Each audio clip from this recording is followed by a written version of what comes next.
Hey there, CEOs. I'm so excited today because Amy Hayes of the Global Creator Studio, Global Creator Academy is joining me today, and we're going to have an incredible conversation. Amy, thanks for joining me. Of course. Thanks for having me. Well, I really wanted to have you on today because you and I have been having this conversation over the last few months for your own business about the problems we're seeing in the services world in general, but you're in the website and design and branding world specifically. I want to kind of rewind first so everybody knows where you're coming from and a little bit more about you. Can you share with us a little bit about how the global creator came to be and how you've become a designer who feels not just confident to have a higher priced design offer, but you are ready now to share with other designers how you have developed that. Yeah, absolutely. I always joke that I'm an accidental web designer because I was actually working in travel, luxury travel Mhm. specifically, and travel media. And I was building my own platforms and writing articles and writing for magazines and doing social media campaigns for travel related brands under the name Creatrice Mondiale, which actually translates to global creator. And because I had built this platform that was centered around, it was very design influenced because I had gone to school for interior design, but then also very closely paired with travel and experiences and things like that. People were following me and then they started asking for help with their platforms. So I kind of backed into being a branded web designer just because I was doing it for myself and people liked it. So that's how I got into the web design world. It's been about a decade now in the online space. Yeah. And I do think it's really interesting to see how things have evolved. And like when you're really scrappy at the beginning, starting off as a freelancer, to deciding this is my business model, this is how I want to work, this is what I'm not going to do anymore, and starting to really mature as a business owner in the creative space. So that's how I got to where I am now and where the name The Global Creator came from, actually. It's amazing. And I love that you share you were kind of an accidental designer because I think this is actually more common than a lot of people Yeah. realize. I think a lot of entrepreneurs kind of stumble accidentally into what they're doing, and it goes from this is a side hustle or this is a hobby or this is just a little freelance gig I picked up to at some point the light bulb goes off and they're like, "Oh, this can be a real legit business if I decide to go all in." Yeah, it's really interesting how many people do the self-taught route. I was guilty of it too. When I decided, oh, I'm going to do design, I went to the local community college and I was like, I'm going to do their graphic design certificate. Not that it was not good use of my time, but it taught me absolutely nothing of what I do in my career today, like in my actual day to day. So there's this like perception that you have to have the degree, you have to have the certification, you had to have gone to school for it, had to have worked in an agency or something. And there's a lot of people who had a skill, were good at it, started doing something, people started asking for help and are learning more in the trenches and don't have the benefit of mentorship from an established agency or like a corporate scenario in order to grow the professional skills to match the design skills that they seem to have innately or have practiced in that skill set. And I think this is one of the biggest things that can become a trap for any service-based business, but I especially see this in the creative services, is they start to feel like they have to go back to school or they have to get more experience, they have to get something in order to finally be allowed to take their business seriously and go all in and raise their rates and really build the business that they think they want. And I want you to start here because in your Yeah. process, you've been coaching creatives and designers around. You've been talking a lot about your self concept. Can you tell me Yeah. more about why that is so important?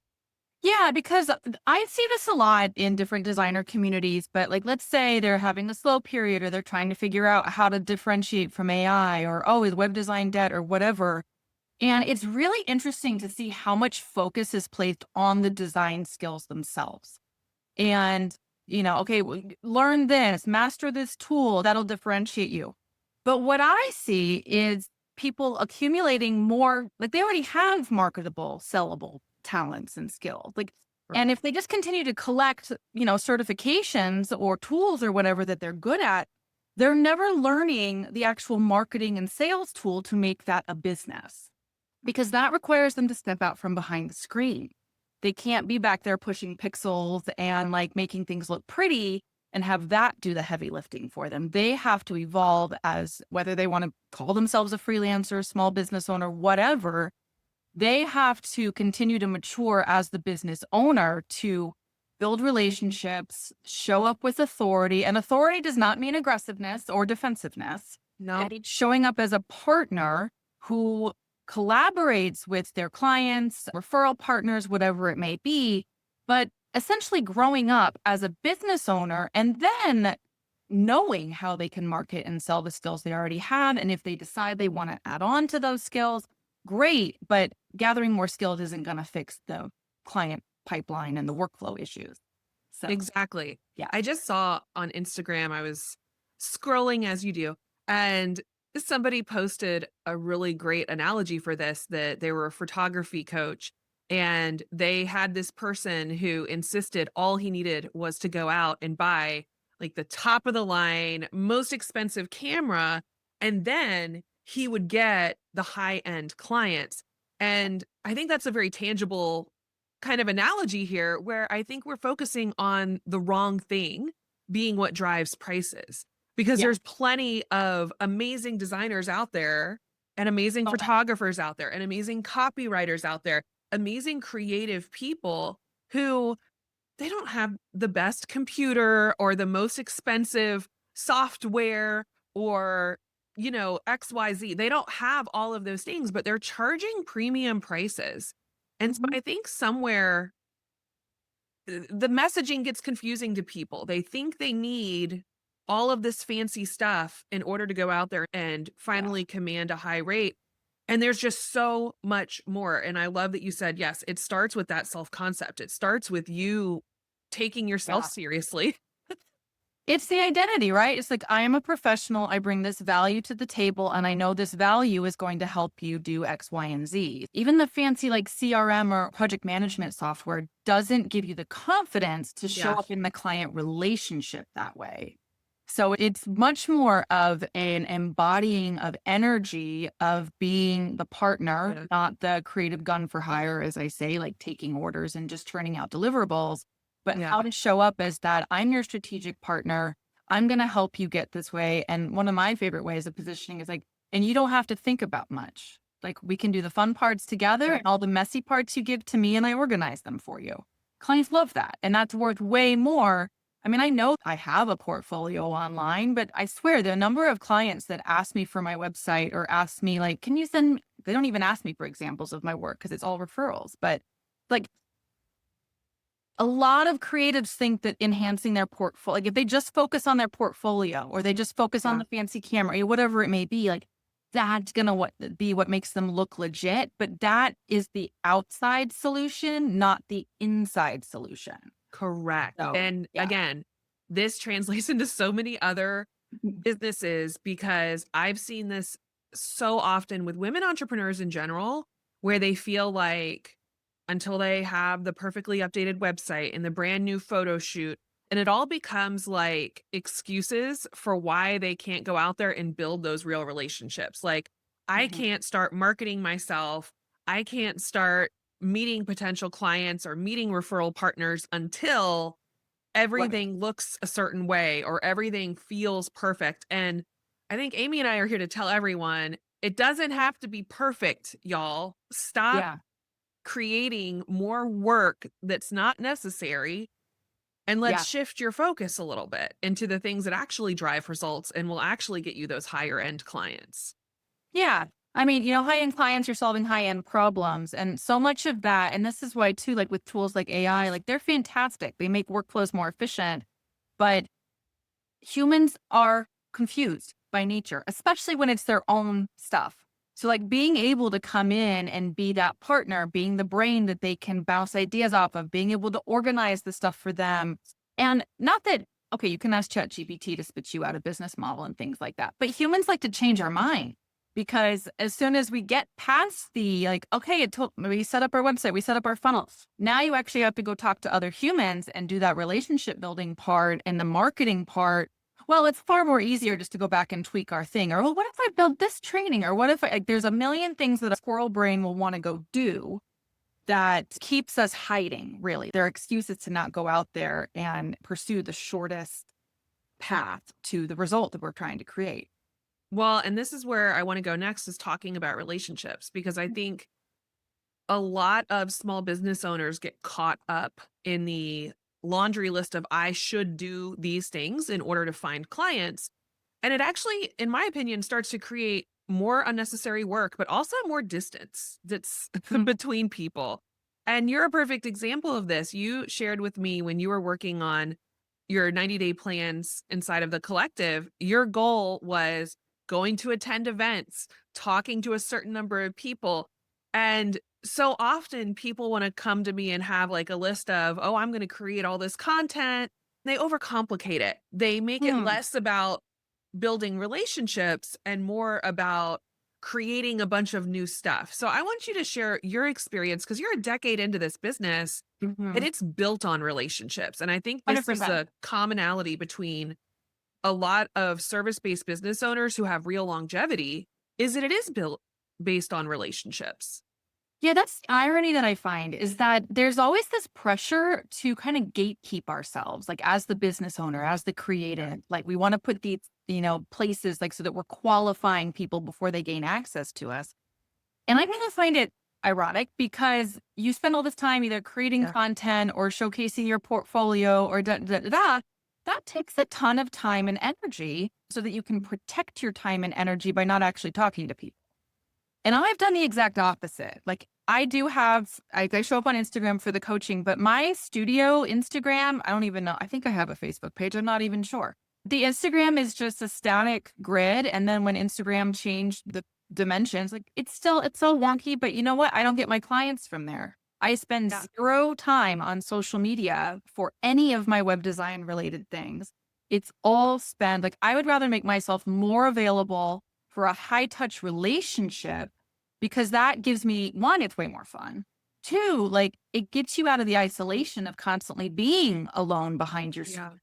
and three, it's allowed me to build my business 100% through word of mouth and referrals, collaborations with other creatives, repeat clients coming back for more projects, and additional work coming from referrals from those existing clients. So like I spend very little of my time marketing to new people and way more of my time like it feels like catching up with friends because I've worked with them so long and so intimately. So, if you're looking at how you want to spend your energy, it's like I could post portfolio related stuff 6 times a week, or I could go have 2 conversations. And then I always find that even if it's not like a direct, like I talked to this person and they gave me a referral, it's interesting to notice, and I train my brain to notice, like if I go to an event and I make new connections, does an email from a past proposal show up in my inbox within a Yeah. couple of days? So all these kind of like, it feels like the universe delivering on like Yeah. the energy that I'm putting out there, like the openness to connecting with people. And then it opens the channels for them to then come connect with me pretty much Yes. every single time. And this is something I think about so much because I think in the days before social media and all of the online marketing hoopla where everybody wanted the 47-step funnel, this is how businesses were built. It wasn't about always going out and finding new people. It was about building real relationships, building your own ecosystem, having amazing clients who then had such a great experience with you that they go tell more people, having referral partners that you're working together, whether it's directly working together and partnering on projects, or it's like, I know this great copywriter you should work with. I know a photographer you should work with. And you just keep sharing business with each other. This is how we end up building businesses where we're not constantly having to hustle harder because the relationships build trust. And when people trust you and they know that you can deliver results, they know that you're going to take great care of their clients. That's a game changer. It really reduces a lot of the upfront work that goes into marketing yourself. It does take time to build those relationships, don't get me wrong, and Yeah. it takes time to maintain those relationships. But over 10 years, suddenly it's like now you know lots of people you could reach out to and be like, "Hey, I have space for a project coming up in the fall." Yeah. And you easily start to fill those spots. Yeah. It's diligently planting seeds and then nurturing the seeds and not pulling them out like after a week to see if they've sprouted roots yet. Like that's never going to grow you a garden. But this is where too, like the Yeah. pricing and the self concept also come back very closely intertwined because Yeah. in order to show up at that high touch level, like you can't be a commoditized asset to your clients. Like Yeah. it's a high touch experience from start to finish. And that's where the pricing comes into play because I like to price to cover some downtime in my, like if I'm, quoting out a project, I'm like, all right, well, I think this will take me X amount of hours just to make sure my bases are covered for my rate.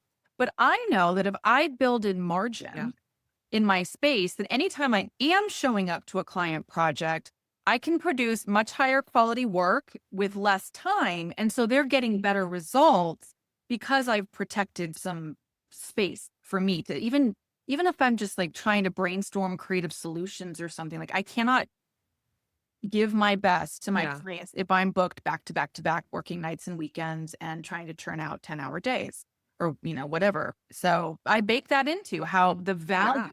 of whatever solution I'm proposing for them. And I think this is, again, that maturity that comes over time, having maybe run into those walls and made those mistakes Oh, yeah. of, underpricing and not giving yourself that space. It starts to create a lot of chaos in a business It when does. we don't build in the buffer time, when we don't build in the time off. And if we're only creating offers and pricing those things based on everything being perfect, that I can crank it out in exactly the 8 hours I quoted or whatever it is. And that's Mhm. not realistic. I think this is one area a lot of people get stuck is they plan as if everything's going to go exactly to plan, and that's not how creative work is.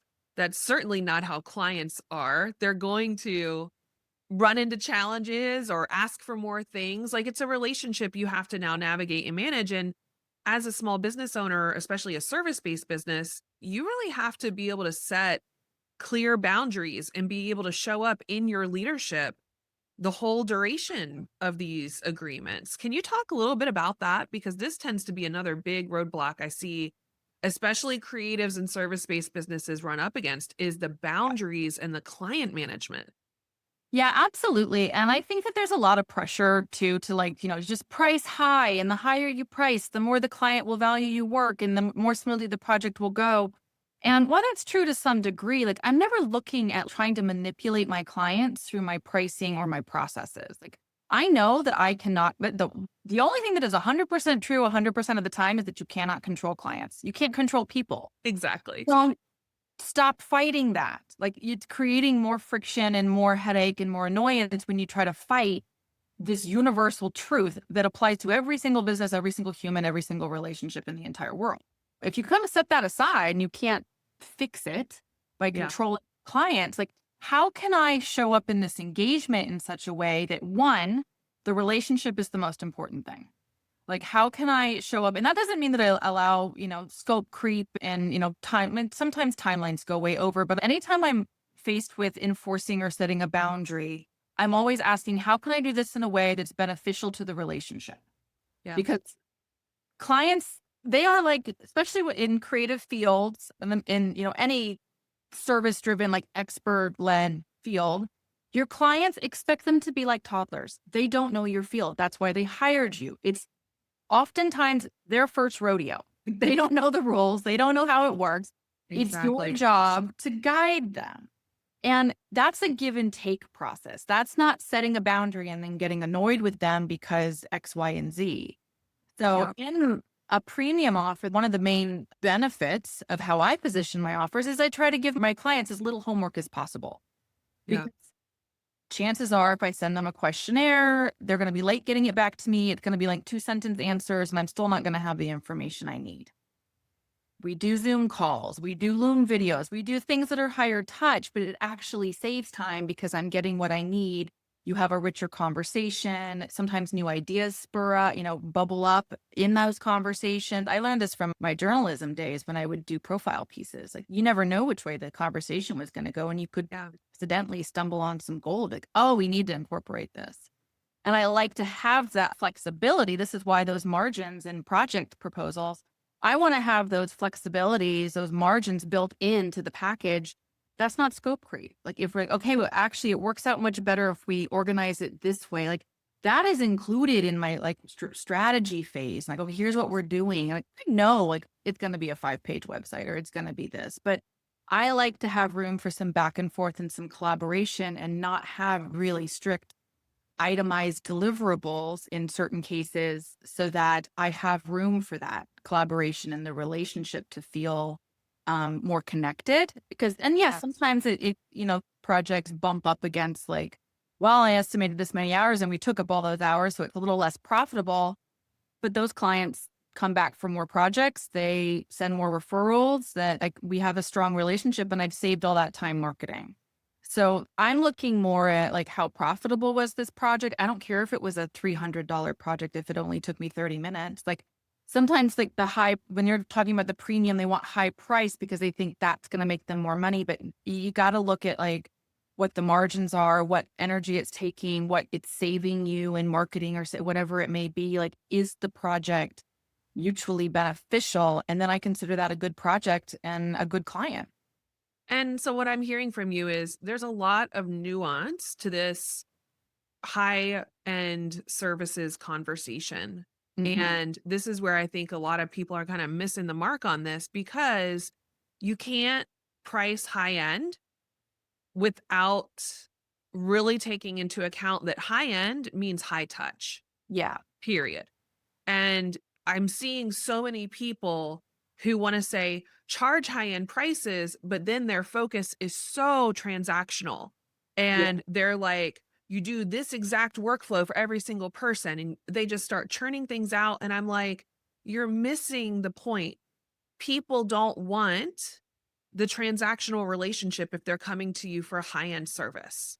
Right. They want you to not just, like you said, they don't just want a survey and then you crank out something on the back end.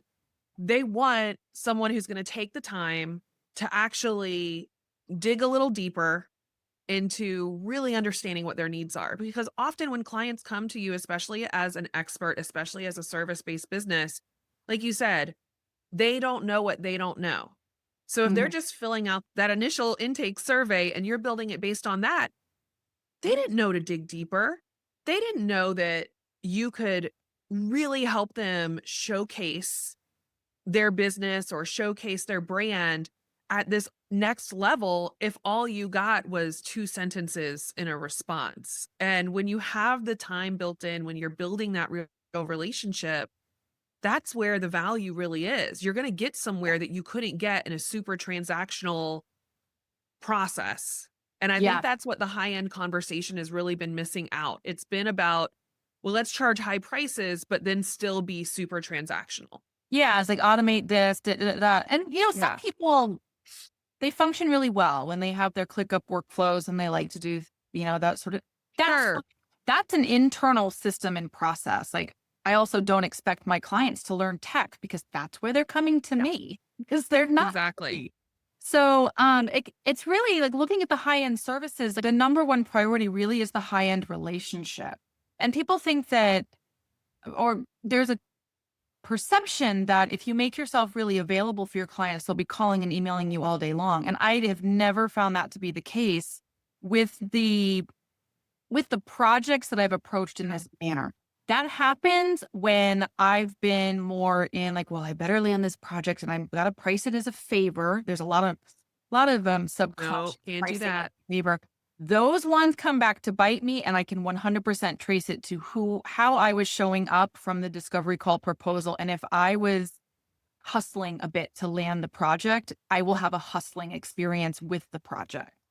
But when you shift that dynamic and it's a mutually, like I said, mutually beneficial relationship, I'm available to my clients. Like they can call me. Some of them have my phone numbers. They can email me. And honestly, in the 3 months, whatever project, maybe we hop on a call 5 times. And it Yeah. really have to be pre-scheduled because I've built my calendar in a way, especially knowing that I need margins. Like I'm really only producing work like 2 days a week. And the rest of the time I'm thinking or I'm doing, um, more of the like strategy work, something like that. But to actually sit down and build or design or something like that, I know that I need days in between the time that I'm sitting at the computer working on the deliverables, and then I have a break. Then I show up fresh the next day, and so it's my days are not filled with unintentional client meetings or things like that. It's not filled with producing marketing content because my clients are bringing me all my new projects. Exactly. It makes me think of, I've shared on the podcast before, both my parents are entrepreneurs. And it's funny because if you're around people who've been in business for decades, if you go to them and they have built based businesses, they always have a guy. That's what I Yeah. think of. My There's dad always always yeah. has a guy, right? Yeah. You need this, I got a guy. You need this, I Yeah. got a guy. And same, like I got a Yeah. gal. I got a Yeah. gal for everything. And I think that's what happens when you really build referral based and you build relationship based things is those people come to you more easily and you might invest more time on the front end. And here's the thing I Yeah. think about when it comes to these types of relationships. Like you said, they come back to you. They come back to you in terms of referrals, they come back to you for repeat business, they come back to you for more work that they need done. And so you do invest more time on the front end building those relationships. But Mhm. then you're their guy, you're their gal, right? Like Yeah. they don't even think about it anymore. They're like, "No, I just go back to Amy," or someone says, "I need this," and they're like, "Just go talk to Amy." Like you're their go-to because you invested in that relationship. And when you have Yeah. that level of trust with somebody and they trust that you're going to take the time to really get to know them and really deliver what they need, you can't buy that with Mhm. marketing dollars, right? You can't build that trust on social media the way you will by investing in relationships. It's Yeah. a whole different ball game. And I think that's what I really want to get across to people because this is why I still have clients who worked with me 10 or 15 years ago who come back. Yeah. And do I spend more time on the front end of each one of those relationships, getting to know them and learning all about their business? Yes. But then even years later, they come back and it's kind of like great friendships. You just pick up where you left off, Yes. right? You already know their personality, you already know how they work because you've been invested in them as a human being, you following what they're doing and so you're kind of up to date a bit about what's going on for them and why they need support again. So much more fun, so it just feels more aligned in so many ways Yeah. compared to this chasing, hustling for the next client. Yeah, I think that it starts to get a little transactional as well when there's a lot of messaging around like minimum price of packages, whatever it may be. Again, if you're trying to sell high ticket offers, but then I find for myself the um, sweet spot alignment is also not rigidity in only selling that package. So, Yeah. okay, I've got like a signature website package platform, build your foundations. Every once in a while, I get people that come to me that just don't need that level of a platform and they need something smaller or just a starting point. And based on my schedule, if I have some availability or I want Yeah. to, I say sure. Those are situations where boundaries are more important because it's not a package price often. Yeah. But sometimes, actually, oftentimes, that leads to repeat work, more referral. So it's kind of again like paid marketing, even though I'm doing a little something for somebody like a flyer or whatever it may be. Like, yeah, it kind of sounded fun. I felt like it. I knew it wasn't going to like break my Yeah. schedule or anything. And I think having some, what's the right word? Like when you're tapping into that service energy too, Yes. versus like, oh, well, this is just a small project. It's not worth my time. Or, oh, they're not ready for me yet. They're below me or whatever it may be because their budget isn't there or their needs aren't there. Like that does nothing energetically to serve you as a business owner or somebody that people want to work with. So, It's yeah. it comes back to the thought of, this is the delight energy Yeah. Yeah. Once people are in your world, right? They've already worked with you. Now it's like, yeah, we're not signing this big thing, but our relationship is established. And Yeah. I'm here for you because I'm your person in Yeah. this context. And so I think that's great. There's a great I don't know if you watched The Bear. Have you watched The No, Bear? I haven't yet. Oh my gosh. So, anybody who hasn't watched The Bear, it's a great series, but I was just watching the latest season of it, and they're big on delight. If you've ever gone to like a Michelin star restaurant, to the point of they know people coming into a restaurant, and this show is such a great example of this. I love pulling inspiration from Oh, for completely different sure. industries, but they have this episode and the new season of The Bear where a family is coming in, and I think somebody had just overcame cancer and they were in this special trip to Chicago, but they had mentioned somewhere that they wish they could see snow in Chicago. What did the guys do at this restaurant? Well, they figured out how to make fake snow so this person who just overcame cancer could have like they gave her hot chocolate and snow and took her outside as a complete delight thing. Did they charge for that? No. No. It was just one of those things where if you want to understand high-end services, know that Michelin star restaurants know all of their clients and they're looking for opportunities to delight them. If Yeah. you ever go to like a really high end resort, they're looking for opportunities to delight you. I think there's a really great book from the people who developed the experience at the Ritz, and they talk about this all the time. And I think this is where, again, in a world that's become super transactional, it's you have to be willing to put that down and remember, like, if you wanna offer a high-end service, you have to really understand it's highly relational, and Mhm. that delight factor, that willingness to say yes to the small in-between project because you're their person, you're their gal, you're their go-to gal Yeah. for design, or you're their go-to gal for coaching, or you're their go-to gal for photography. It doesn't those are the little things that keep people loyal to you. There's a lot to say for that in a world where people are bouncing around everywhere, going from hiring designer to designer or trying template. Like at some point, people get fed up with the transactional stuff, Yeah. especially when they're ready to be serious about whatever they're trying to build. And they want someone they can trust to be that partner. That's what Yeah, a it's a really smart partnership. That's really when you're building partnerships with the people you're working with, then it does. becomes such a richer experience with a richer result and more memorable, all the things. Depending on who you like working with. Again, like Yeah. you don't have to say, I only sell $20,000 branding and website packages. If that's all you want to do, perfect. You're going to spend a lot more time building relationships. But if you decide you like working with startups, there's nothing saying that you're raw for charging $2,000 for a package or whatever. Those are the situations where you look at how you can streamline your processes, make it profitable for you, super enjoyable for the client, great result, good foundation. So when they're ready to grow, they come back to you. Like you said, for Yeah. the smaller projects or when they're ready to build a much bigger whatever it may be.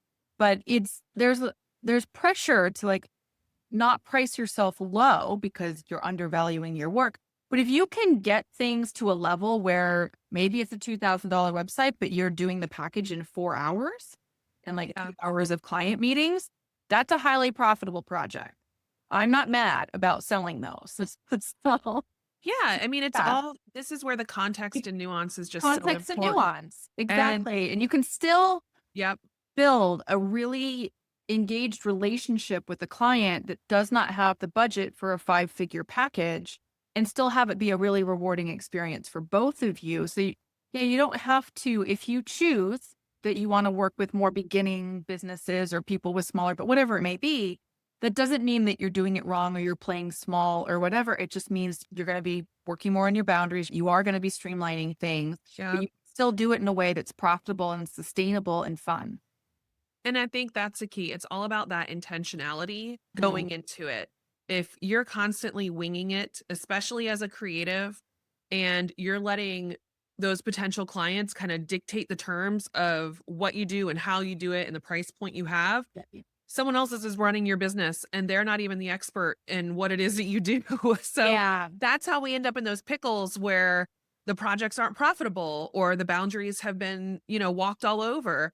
I think it requires that intentionality in making these big Yeah. decisions. It's the proactive approach versus the Yeah, reactive. And so often now we all have projects that went off the rails. Like, well, that was a learning experience. correct. If we're not proactive, those are learning in the trenches. Those are part of the real life MBA.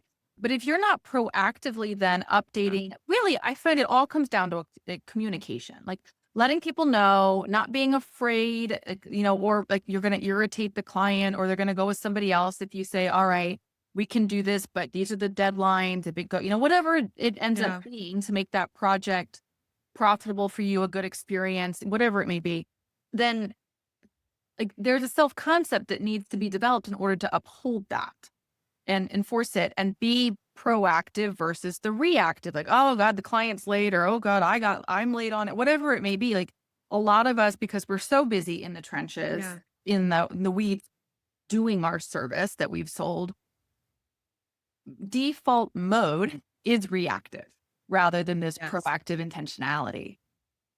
Absolutely. And I think this is where, circling back to your journey, you've made this huge leap into now offering coaching to creatives, because I feel like this is where the next level comes in. You have to ask for help. You have to ask for support, because if you've not navigated client relationships and you're finding yourself triggered a lot and you're finding yourself very reactive and you don't feel in control of your business, that means there's an emotional maturity skill set, there's a relationship skill set that needs to be built. And it takes a lot of practice and it Mhm. takes some support, because none of us woke up knowing how to rein in a client or tell them, like, I actually have to add on a fee in order to do these things. Like, these things are massively uncomfortable. They push you to Mhm. your growth edge. So share a Yeah. little bit about this journey for you, because you also made this transition yourself. Like, you're talking from experience, this experience of, I knew I needed to level up, so I hired a Yeah. coach. And what does Yeah. that look like? I haven't, ever since I've dabbled in any sort of business of my own, I have always invested in outside support because one of the most confusing places to live is inside your own head. Correct.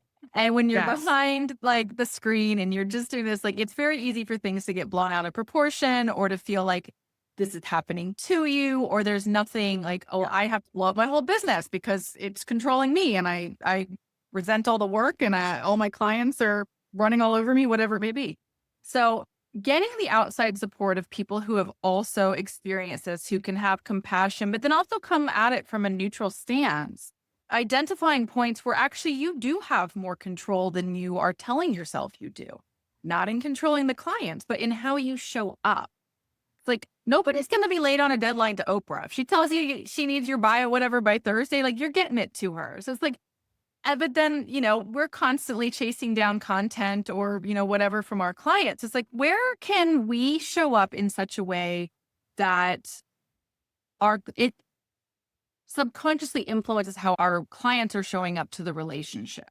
And so you're really holding space. It's like parenting. Like if the toddler's going to do something and they're doing it the wrong way or they want another candy bar, it's like you're not going to get all mad because the toddler's being a toddler.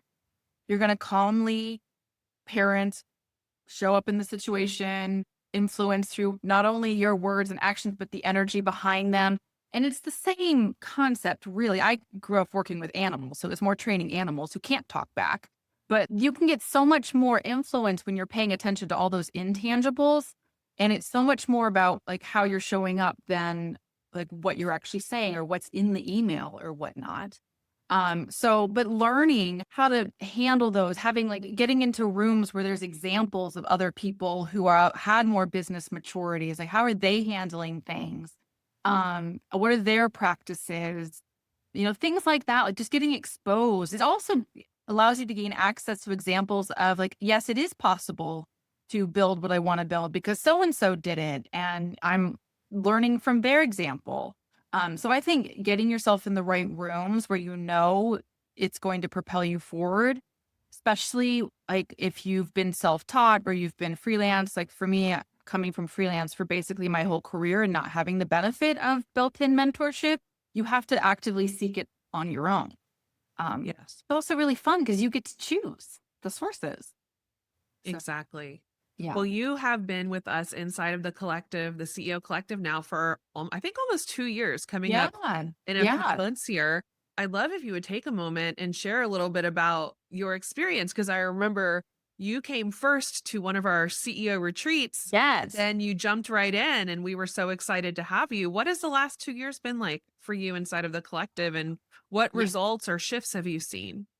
It has been just gaining so much more clarity on, especially like I spent a lot of time on the vision and values, which I think is one of those, it's easy to overlook when you're really busy. And that's really where, when I first discovered the CEO collective in the retreat, like my calendar was full. I could get clients, no problem. I could fill my calendar, but it was very start and stop. Like I would get very busy and then I'd get really tired. And then I'd actually want all my clients to go away because I was too tired. It's like if one person asked me for something, like I couldn't quite get myself out of that reactive, like feeling like my business didn't control me. But then coming into the collective and spending time building the systems that you teach and the frameworks and really narrowing down where I was spending my time helped my web design side of my business really almost run itself now. I don't discount the fact that all of my clients come from referrals and word of mouth. And I built systems on how I continue to make connections and nurture the connections versus saying, oh, that's not a sustainable business. Like word of mouth dries up, referrals dry up. Because I'm 10 years in and it hasn't dried up yet. So Yep. I stopped telling myself I was doing it wrong because there was examples inside the collective of people doing the exact same thing as me. And like as far as like the business growth. Referrals are still the Exactly. lifeblood of the Yeah. vast majority of businesses, but there's this myth Yeah. that drives me crazy that it's not sustainable or it'll dry up. And I'm like, what do you mean it'll dry up? There's 8 billion people on the planet. There's Yeah. And so they many all know people that can somebody. help. Yeah. Exactly. And so like helping, like really releasing myself from the pressure of like Yeah. building a funnel or whatever it is for high touch services. Like I don't need volume. I need just a handful of the right people and the right relationships. And so I really let go of a lot of on that side of the business model. And then I was really exploring my vision for the future. And I enjoy design work and I enjoy working with my clients. But when I was really looking at like, what do I want to be doing in the next 5, 10 years and on so into the future. I was like, it really is supporting creatives in getting out of that starving artist paradigm and into having sustainable lifestyle businesses, especially for those of us that don't have any interest in building an agency and managing a team, but still want to be able to go on vacation without our laptop. You know? Yeah, So exactly. that's a different intentional business model that again gets poo-pooed on because if you want to grow, you better scale. But there's people that aren't interested in that. And so when I was really spending time in like the vision and the values, this kept coming up over and over and over again. And then having the experience of implementing the framework for the studio, I was able to go back and start and constrain myself to select strategies that I could implement sustainably and build out the client growth engine that you speak about so well and makes so much sense in my head. But start building that out for a brand new business model. It's been awesome to watch that evolution from you. And I think one of the things I love the most is once people get into the 90-day rhythm with us through the CEO retreats, you start to see the plan every quarter actually becomes kind of the same. But Yeah. what starts to also happen is then the time off becomes more regular. You recommitted to, your health and wellness. You were enjoying your life more. And that to me was like, that's the signal that things were working because then you started to create the space for what was going to come next. Well, I had to take the space. Otherwise, I was too in the doing to be Yeah. able to take a step back and be like, wait, but why am I actually doing it? And what am I doing it for? And Yeah. you're absolutely correct. Like my 90-day plans now are very similar. There might be like one project or something that I'm working on, but the notable difference between my very first 90-day plan from my first retreat and from the most recent one, I'm doing like a third of the stuff that I thought I had to do. Yeah. It's so much more constrained and it's just about repeating this actions like consistently. And then it really doesn't take as much actioning to get to your result, to start making progress as we all think we need to do. We think we need to do all the things, but really just picking, like you said, 3 weekly top priorities and just focusing on those really does move the needle in a much more sustainable way. I love it. For Mm. anyone who is listening to this conversation, what would you say it has meant for you to promote yourself to CEO? Freedom. Like I'm not afraid of my inbox. I travel, I go skiing. Go places where I'm not readily available. My business isn't going to crumble if I'm not instantly like responding to emails or whatever it may be. I've definitely moved way more into the proactive energy instead Yeah. of being in the reactive energy, thinking that everything outside me needed to change in order for me to feel better and feel like I enjoy my Ooh, business again. and that's huge because we have no control over the things outside of us. Yeah. All we have control over is ourselves and the energy we show up with. So thank you, Amy, so much. Where Yeah. can people follow you online and connect with you and learn more about the Global Creator Studio or the Global Creator Academy if they're looking for coaching and mentoring? Yeah, I've been challenging myself to show up more on Instagram lately these days. So you can find me at the Global Creator. I'm working on making some stories, some reels, answering DMs, being available, and putting the social back in social media. So yeah, come say hi over there. Yes. Please put the social back in social media, y'all. If you were intrigued by this conversation, I encourage you to reach out to Amy because she's just an awesome person. It's been so awesome to spend the last 2 years supporting you and getting to know you and your business even more. I can't wait to see what happens as more things, unfold with the global creator overall. So thank you for joining me today. Thank you.